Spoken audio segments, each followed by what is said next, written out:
تو اس شخص نے کہا کہ اے امام میں تو اللہ کی کوئی نعمت واپس کر ہی نہیں سکتا کیونکہ میرے پاس جو کچھ ہے یہ اللہ کا دیا ہوا ہے، تو آپ بتائیے کوئی ایسا عمل کہ جس کی وجہ سے میں اللہ کے احسان کا بدلہ چکا سکوں؟ تو امام نے کہا کہ اگر تو اللہ کی دی ہوئی نعمتوں کو واپس نہیں لٹا سکتا اور اللہ کا احسان تو چکانا بھی چاہتا ہے تو صبح کے وقت اٹھ کے 2 رکعت نماز پڑھ کے سجدہ کر کے اللہ کے احسان کو چکا، ظہر کے وقت 4 رکعت پڑھ، عصر کے وقت 4 رکعت پڑھ، مغرب کے وقت 3 رکعت پڑھ اور عشاء کے وقت 4 رکعت پڑھ، یہ ٹوٹل 20 سے 22 منٹ بنتے ہیں۔ تو امام نے کہا کہ اپنی 24 گھنٹے کی زندگی میں سے 20 سے 22 منٹ اپنے رب کو دے، گویا کہ تو اللہ کے احسان کو واپس کر رہا ہے، اور پھر وہ اللہ کہتا ہے کہ جب اس سچویشن میں تم مجھ سے آ کے مانگے گا پھر میں تیری دعاؤں کو قبول کروں گا۔ کیوں؟ کیونکہ مجھے پتا ہے کہ اس نے مجھ پہ احسان کیا ہے، اس احسان کے بدلے میں نے سجدہ کیا ہے۔ یہ سجدہ کرنا کوئی ہمارے اوپر کوئی یہ نہیں ہے کہ ہمارے سجدے کی وجہ سے اللہ کی شان بڑھ جائے گی، نہ، بلکہ ہمارے سجدے کی وجہ سے ہماری اپنی نعمتوں میں اضافہ ہو جائے گا۔ مثال کے طور پہ حضرت امام جعفر صادق کے پاس ایک آدمی آیا، یعنی کہ اللہ کیسے کیسے بندوں کی دعاؤں کو سنتا ہے اور کیسے کیسے قبول کرتا ہے، اور جب ہم یہ کہتے ہیں کہ اللہ ہر جگہ پہ موجود ہے تو ہم زبان سے تو کہتے ہیں لیکن قلبی اقرار ہمارا نہیں ہے، کیونکہ ہم اسی کی موجودگی میں جھوٹ بھی بول رہے ہوتے ہیں، اسی کی موجودگی میں کسی کا حق بھی کھا رہے ہوتے ہیں۔ جیسے قبلہ سعیدی صاحب نے کہا کہ آپ کی دعا اس وقت تک قبول نہیں ہوتی جب تک کہ آپ کی غذا حلال نہ ہو، آپ کی دعا اس وقت تک قبول نہیں ہوتی جب تک کہ آپ اپنے رشتہ داروں کے حقوق ادا نہ کریں، آپ کی دعا اس وقت تک قبول نہیں ہوتی جب تک کہ آپ کے والدین آپ سے راضی نہ ہو۔ تو ہم تو والدین کو چھوڑیں، ہم تو اللہ کی موجودگی میں اللہ کی نہیں مان رہے۔ ہمیں پتہ بھی ہے کہ اللہ ہمیں دیکھ رہا ہے، جو کہ ہم نے قرآن میں سنا ہے کہ میں تمہاری شاہ رگ سے بھی زیادہ قریب ہوں، تو جو شاہ رگ سے بھی زیادہ قریب ہے ہم اس کے سامنے گناہ کرتے ہیں۔ کیسے امام علیہ السلام کے پاس ایک آدمی آیا اور آ کے کہنے لگا ہمیں اللہ سے دعا مانگنی چاہیے۔ امام نے کہا بالکل مانگنی چاہیے۔ تو ہمیں کیسے پتہ چلے کہ اللہ ہے؟ ہمیں تو پتہ ہی نہیں ہے، ہم نے تو اللہ کو دیکھا نہیں، ہم نے تو اللہ کو محسوس نہیں کیا۔ تو امام نے کہا کہ جو دیکھا جائے اور جو محسوس کیا جائے وہ اللہ نہیں ہوتا۔ اس نے کہا جو دیکھا نہ جائے اور محسوس بھی نہ کیا جائے وہ اللہ نہیں ہے، تو پھر ہم دعا کیوں مانگیں؟ تو امام نے ایک مثال دی، بڑی کمال کی مثال۔ امام نے فرمایا اے بندہ خدا تو نے کبھی پانی کا سفر کیا ہے؟ اس نے کہا جی بالکل کیا ہے۔ کبھی ایسا ہوا ہو کہ طوفان آ گیا ہو اور لہریں بے قابو ہو گئی ہوں اور کشتی ہچکولے کھا رہی ہو اور تم ڈوبنے کے قریب ہو اور تم ڈوب رہے ہو اور اس وقت تیرے دل میں خیال آیا ہو کہ اب بھی کوئی ہے جو مجھے بچا سکتا ہے؟ کبھی ایسا ہوا ہے؟ اس نے کہا جی کئی مرتبہ ہوا ہے کہ ہم نے پانی کا سفر کیا، طوفان آیا، پانی کی لہریں بے قابو ہوئیں اور ہماری کشتی ڈوبنے کے قریب تھی، لیکن میرے دل میں تھا کہ کوئی ہے جو اس حالت میں بھی مجھے بچا سکتا ہے۔ امام نے فرمایا وہی تو خدا ہے، سبحان اللہ، وہی تو خدا ہے جو تجھے بچا سکتا ہے۔ اب بھی تجھے یقین نہیں ہے، اب بھی تو اپنے خدا سے نہیں مانگے گا، تو ہم نے ہر صورت میں خدا سے ہی مانگنا ہے۔ جبکہ امام سجاد علیہ السلام کی ایک دعا ہے کہ یا اللہ اگر میں تجھ سے نہیں مانگوں گا تو پھر مجھے کون دے گا؟ میں تو تجھ سے ہی مانگوں گا، تیرے علاوہ مجھے عطا کرنے والا کوئی نہیں۔ اچھا پھر ہم نے مانگنا کیسے ہے؟ ہم نے مانگنا ہے وسیلوں سے، ٹھیک ہے جی، کیونکہ اللہ خوش ہوتا ہے ان وسیلوں کو سن کے کہ جن کو اس نے خود عزت دی ہے۔ اللہ نے خود جنہیں عزت دی ہے، اللہ نے خود جنہیں معتبر بنایا ہے، اللہ نے خود جنہیں عظمت، عزت اور بلندی عطا کی ہے، ان کا وسیلہ دے کے دعا مانگنا سب سے مجرب عمل ہے۔ اور نبی مکرم کے بعد سب سے بڑی فضیلت نبی کی صاحبزادی کی ہے، جسے فاطمہ الزہرا کہتے ہیں، جن کے بارے میں علامہ اقبال نے ایک شعر بھی کہا، لمبی نظم ہے میں پوری نہیں پڑھتا، ایک ہی شعر پڑھتا ہوں کہ مزرعہ تسلیم را حاصل بطول، کہ مصطفیٰ کی زندگی بھر کی عبادتوں کے نتیجے کا نام بطول ہے۔ تو آپ نے بھی اگر اپنی عبادت کو نتیجہ خیز بنانا ہے، اپنی دعا کو قبولیت کے قریب لے کے جانا ہے، اپنا توسل اپنی بی بی سے، رسول کی بیٹی سے بھرپور کریں، اپنی بیٹی رسول خدا صلی اللہ علیہ وسلم کی بیٹی کو وہ مرتبہ عطا کریں کہ جو اللہ اور اس کے رسول نے انہیں عنایت کیا ہے۔ اور جب بھی دعا کی جائے، بلکہ رسول خدا صلی اللہ علیہ وسلم کے بارے میں ایک روایت بھی ملتی ہے، حضور نے فرمایا جب بھی مجھے کوئی میری بیٹی کا واسطہ دیتا ہے تو اللہ اس کے واسطے کو کبھی رد نہیں کرتا۔ تو یہ سب سے بڑا وسیلہ ہے جو کہ اہل بیت کی صورت میں اللہ نے ہمیں دیا ہے، اور اہل بیت ہمارے لیے اللہ کی طرف سے دنیا کی سب سے بڑی نعمت ہے، اور اسی نعمت سے ہم نے فائدہ اٹھا کے اللہ کو اپنے آپ سے راضی کرنا ہے۔ بہت خوب، بہت خوب۔ علامہ صاحب وہ کون سے لوگ ایسے ہیں جن کی دعا کبھی رد نہیں ہوتی؟ غالباً کہا جاتا ہے کہ 3 طرح کے ایسے لوگ ہیں جن کی دعائیں رد نہیں ہوتی۔ میں عرض کروں گا ویسے تو بہت سارے ہیں جتنے بھی اللہ کے نبی ہیں، صحابی ہیں، اہل بیت ہیں، بزرگان دین ہیں، ازواج مطہرات ہیں اور سیدہ کائنات، یقیناً جب ان کے وسیلے سے ہم دعا کریں گے اللہ قبول کرے گا۔ لیکن حدیث پاک میں آتا ہے کہ 3 طرح کے لوگ ایسے ہیں کہ جن کی دعا رد نہیں ہوتی۔ ایک والدین کی اولاد کے حق میں دعا۔ اب والدین اولاد کے لیے کب دعا کریں گے؟ جب اولاد والدین کو خوش رکھے گی، جب والدین اولاد کی گستاخ یعنی کہ اولاد والدین کی گستاخ ہو، بے ادب ہو، تو والدین تو بد دعا دیں گے۔ تو پتہ چلا کہ جہاں دعا قبول ہوتی ہے وہاں بد دعا ہی قبول ہوتی ہے۔ تو اس لیے اولاد کو چاہیے کہ ہمیشہ والدین کو خوش رکھیں تاکہ والدین جو ہے اولاد کے لیے زیادہ سے زیادہ دعا کریں۔ ویسے تو الحمدللہ والدین کی جو محبت ہوتی ہے وہ اتنی ہوتی ہے کہ حت الوسع والدین کی کوشش ہوتی ہے کہ ہم اولاد کو بد دعا نہ دیں۔ لیکن اللہ معاف کرے، جس دور میں ہم گزر رہے ہیں، جب اولاد گستاخ ہو جائے، بے ادب ہو جائے، والدین کو ستائے، گالیاں دے، پریشان کرے، دھکے دے کر گھر سے نکال دے، جس طرح آج کل ہم دیکھتے ہیں، پھر والدین اولاد کے لیے بد دعا کرتے ہیں، وہ اولاد رول جاتی ہے۔ دوسرے نمبر پہ مسافر کی دعا۔ جو بندہ مسافر ہوتا ہے، مسافر کو آپ کو پتہ ہے مسافر اللہ کو بہت پسند ہے۔ مسافر کو اللہ نے ریلیف دیا، دیکھیں نماز جہاں قصر نماز پڑھتے ہیں، روزہ دیکھیں اگر کوئی بندہ سفر میں وہ روزہ چھوڑ سکتا ہے، بعد میں اس کی قضا کرے، تو مسافر کی دعا اللہ کو بہت قبول ہوتی ہے۔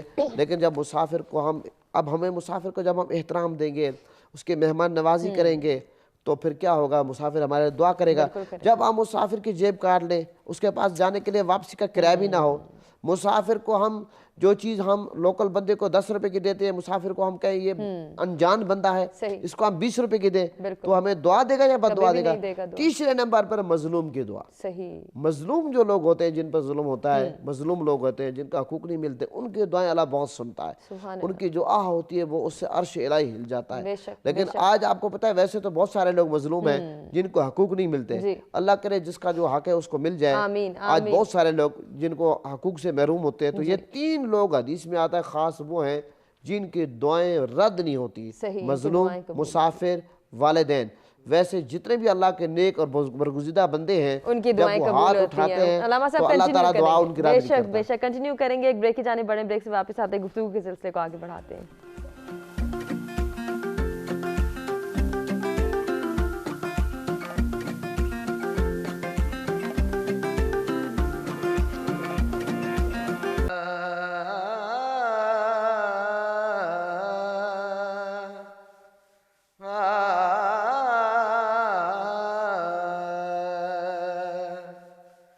ان کا منگتا ہوں،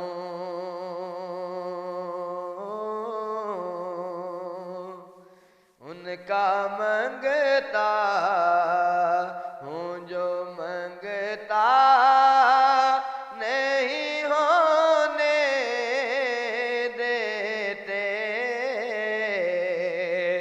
ان کا منگتا ہوں، جو منگتا نہیں ہونے دیتے، میرے آقا مجھے رسوا نہیں ہونے دیتے، میرے آقا مجھے رسوا نہیں ہونے دیتے، ان کا منگتا میرے ہر عیب کی کرتے ہیں وہ پردہ پوشی، میرے ہر عیب کی کرتے ہیں وہ پردہ پوشی، میرے جرموں کا تماشا نہیں ہونے دیتے، میرے جرموں کا، میرے جرموں کا، میرے جرموں کا تماشا نہیں ہونے ان کا منگتا ہوں. ہے یہ ایمان کے آئیں گے لحد میں وہ میری. ہے یہ ایمان کے آئیں گے لحد میں وہ میری. کیونکہ اپنے منگتوں کو وہ تنہا نہیں ہونے دیتے. اپنے منگتوں کو لوگ مینو آن ڈرایا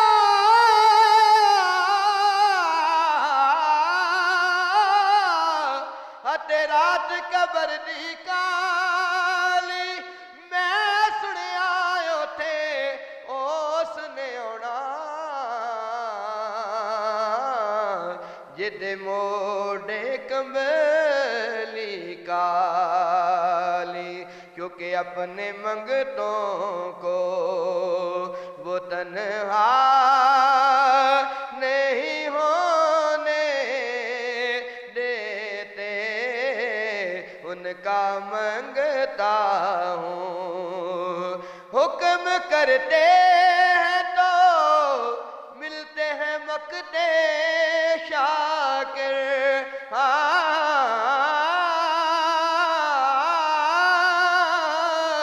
حکم کرتے ہیں تو ملتے ہیں یہ مقتے شاکر. اپنا چاہیں تو مطلع نہیں ہونے دیتے. اپنا چاہیں اپنا چاہیں اپنا چاہیں تو مطلع نہیں ہونے دیتے. ان کا منگتا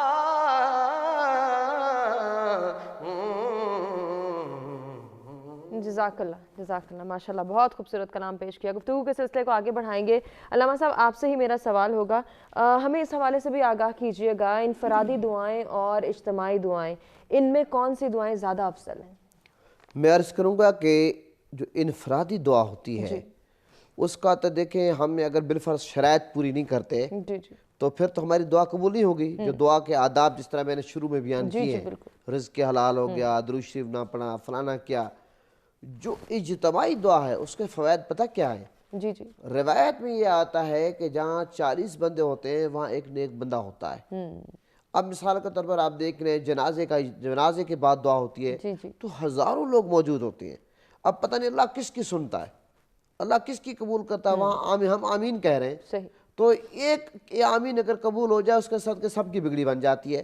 اسی طرح فرض نمازوں کے بعد دعا ہوتی ہے, وہاں سینکڑوں لوگ بیٹھے ہوتے ہیں. اسی طرح آپ دیکھ لیں عیدین کے موقع پر دیکھیں یا کوئی بھی مذہبی پروگرام ہوتے ہیں, یعنی کہ عاشورہ کے دن آتے ہیں, 12 ربیع الاول کے جلسے ہوتے ہیں, اور سیدہ کائنات کی ولادت کا دن آتا ہے. جب یہ پروگرام ہوتے ہیں مقدس ہستیوں کے حوالے سے تو یہ قبولیت کی گھڑیاں ہوتی ہیں. بدقسمتی یہ ہے اگر آج سے 20-25 سال آپ پہلے پیچھے مڑ کر دیکھیں تو یہ چیزیں نہیں ہوتی تھی.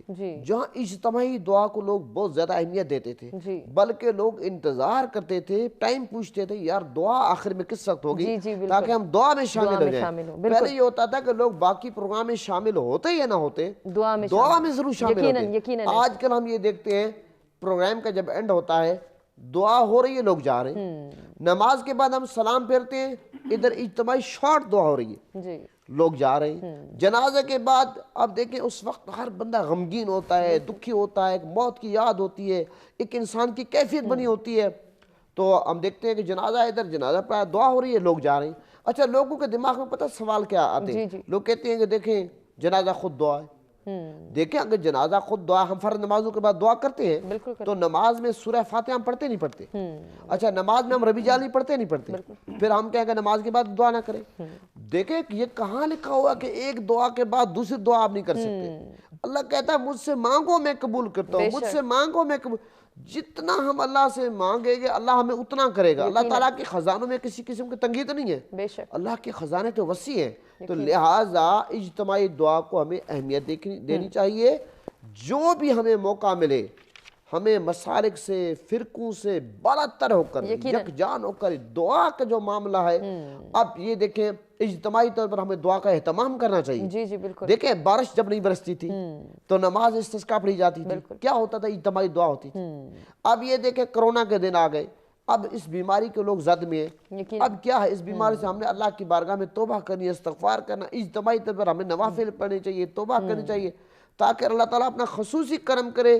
یہ بیماری ہے یا عذاب ہے جو بھی ہے, اللہ تعالیٰ ہمیں سے چھٹکارا عطا فرمائے.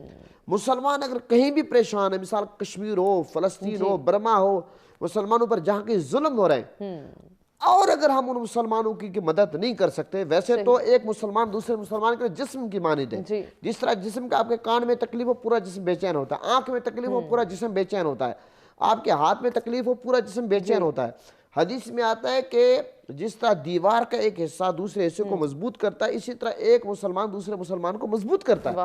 ہم اگر کشمیریوں کے لیے, پاک فوج کے لیے, فلسطین کے لیے, برما کو مسلمانوں کے لیے کچھ اور نہیں کر سکتے, اتنا تو کر سکتے ہیں کہ ہم دعا اٹھائیں, یا اللہ ان مظلوم کی مدد فرما, ان کو فتح نصیب فرما. تو اجتماعی دعا سے ہمیں قطعی طور پر روگردانی نہیں کرنی چاہیے. وہاں اللہ کے مقبول اور نیک بندے ہوتی ہیں, اور دعاؤں میں ہمیں نیک بندوں کا واسطہ پیش کرنا چاہیے. میرا اپنا تو یہ طریقہ سیدھی سی بات ہے, میں جب بھی دعا کرتا ہوں جمعے کی نماز کے بعد, عید کی نماز کے بعد, جنازے کے بعد, آخر میں کہتا ہوں یا اللہ یہ جو دعا میں نے کی ہے, میں اب جو میں نے مجھ سے مانگا وہ عطا فرما, جو نہیں مانگا وہ بن مانگے عطا فرما. تاجدار مدینہ کے صدقے, صحابہ کرام کے صدقے, اہل بیت کے صدقے, ازواج مطہرات کے صدقے, اولیاء کرام, بزرگان دین. آخر میں کہتا ہوں کہ حسنین کے نانا کے صدقے, زہرا کے بابا کے صدقے. جب میں زہرا کا بابا کا واسطہ پیش کروں گا اللہ کیسے نہیں کرم کرے. تو اس لیے ہمیں اپنی دعاؤں میں عاجزی انکساری پیدا کرنی چاہیے, اللہ سے مانگنے میں کنجوسی نہیں کرنی چاہیے. اور جو ہمارا ایمان کہتا ہے کہ اہل بیت جو ہیں پاک ہیں, نیک ہیں, صحابہ, بزرگان دین, انبیاء, تو ہمیں ان کا وسیلہ پیش کرتے ہوئے بالکل کنجوسی نہیں کرنی چاہیے. بہت خوب, بہت خوب. علامہ صاحب جیسے کہ ابھی بڑا خوبصورتی سے جو ہے علامہ صاحب نے بتایا اجتماعی دعائیں کس طرح سے ہیں کرنی چاہیے, اور ساتھ ہی انفرادی دعاؤں کی فضیلت کیا ہے. اسی کے ساتھ ہم یہ دیکھتے ہیں کہ مخصوص ایام کی دعائیں تو ہیں, مخصوص کنڈیشنز کی بھی ہمیں دعائیں ملتی ہیں. بعض اوقات تکالیف کے حوالے سے ہمیں دعائیں ملتی ہیں, بعض پریشانیوں کے لیے ہمیں دعائیں ملتی ہیں, بعض مصیبتوں سے نجات دلانے کے لیے بھی دعائیں جو ہیں موجود ہیں. ان دعاؤں کا جاننا اور پڑھنا کیسا ہے؟ جو چیز انسان کی ضرورت ہوتی ہے انسان اس کے بارے میں یقیناً کوشش بھی کرتا ہے, اسے جاننے کی یعنی کہ در پہ بھی جاتا ہے کہ میں اسے جانوں. دعا کے بغیر انسان کی زندگی کا گزارا نہیں ہے. مثال کے طور پہ اگر آپ ابھی آج جمعہ ہے, پچھلی شب گزری ہے جسے شب جمعہ کہا جاتا ہے, تو شب جمعہ مخصوص ہے دعا کے لیے. علماء کرام کے ہاں باقاعدہ شب جمعہ کو دعاؤں کا اہتمام کیا جاتا ہے, کبھی حدیث قصاء کی صورت میں, کبھی دعائے توسل کی صورت میں, کبھی دعائے کمیل کی صورت میں, کبھی دعائے ندبہ کی صورت میں, کبھی مختلف دعائیں ہیں جو کتابوں کے اندر ہمیں لکھنے کے لیے ہمیں لکھی ہوئی ملتی ہیں. اچھا, اب دعا ہم نے جب مانگنی ہے تو اس دعا کا سٹیٹس کیا ہے؟ اچھا, ایک جملے سے میں اس کو یعنی کہ واضح کرتا ہوں. یہ جملہ ہم بریک کے بعد سنیں گے آپ سے, اور اس کی فضیلت اور اہمیت پر بھی غور کریں گے. ناظرین ایک بریک کی جانب ہمیں بڑھنا ہے, بریک سے واپس آتے ہیں, علامہ صاحب سے گفتگو کرتے ہیں.